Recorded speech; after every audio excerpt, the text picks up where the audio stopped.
उद्धार कर दिया भगवान ने। सुबह सुबह 4 बजे उद्धार हो गया महाराज।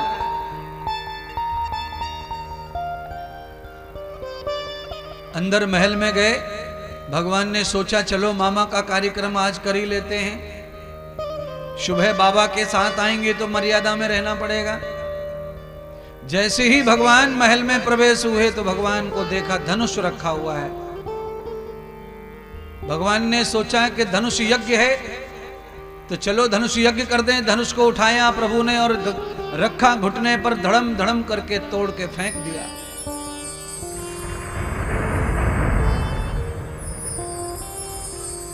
और जब धनुष को तोड़ के फेंक दिया तो पहरेदारों की ड्यूटी बनती है कि अब कंस इनको फांसी पे चढ़ाएगा।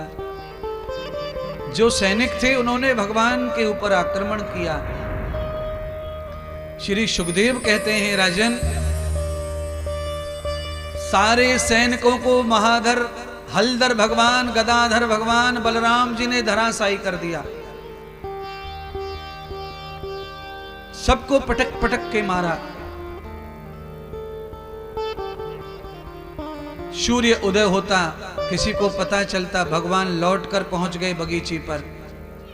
बाबा जी को उठाया, स्नान कराया, पानी खींचकर कुआं से, वस्त्र बदले और रथ में सब ग्वाल वालों के साथ में भोले भाले भगवान नारायण बैठ गए। बाबा बैठ गए, रथ चल पड़ा यज्ञ के लिए, कंस के लिए। और वहां रात में सब भगवान लीला खत्म करके आ गए। बाबा को पता ही नहीं चलने दिया और बाबा के साथ चले। ये बात कंस को पता चल गई कि नंद के बालक फलाने रास्ते से आ रहे हैं। तो कंस ने हाथी को मदरा पिला करके पागल कर दिया था और उसी रास्ते पर छोड़ दिया।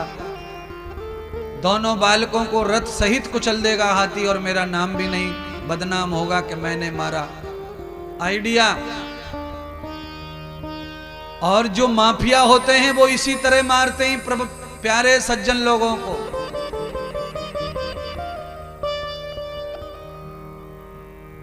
इसलिए माफियाओं के चंगुल से बचने के लिए,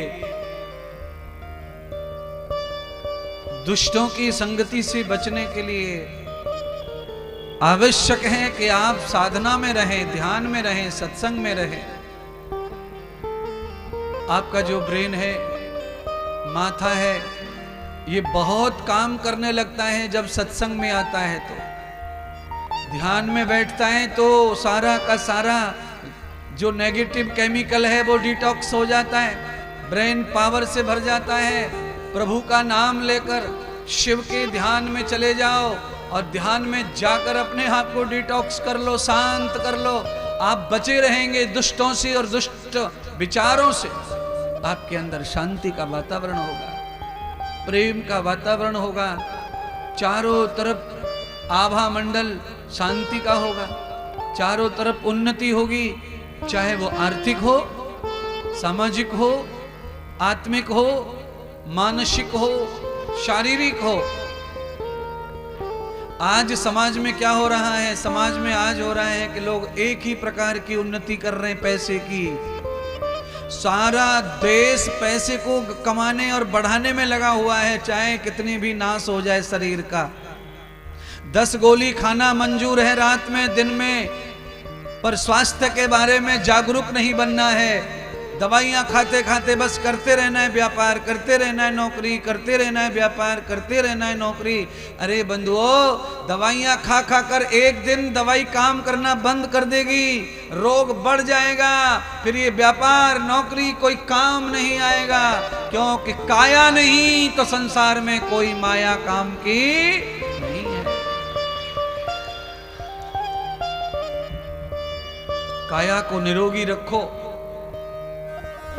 10 दिन नौकरी मत जाओ, 10 दिन व्यापार पर मत जाओ, कोई और संभाल लेगा।